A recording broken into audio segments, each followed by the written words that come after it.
Okay, for today's video, nagkasa na po ako ang tiil. Ikalima na ni kagabion, nga gihugasan niya.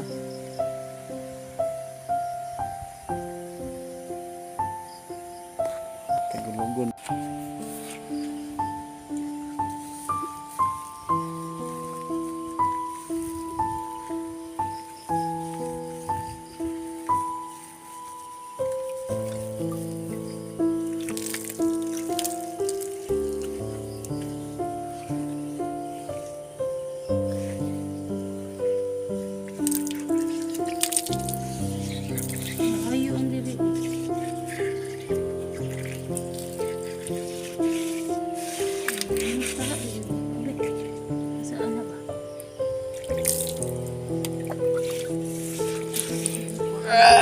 Ay. Tigugan, gilikugan.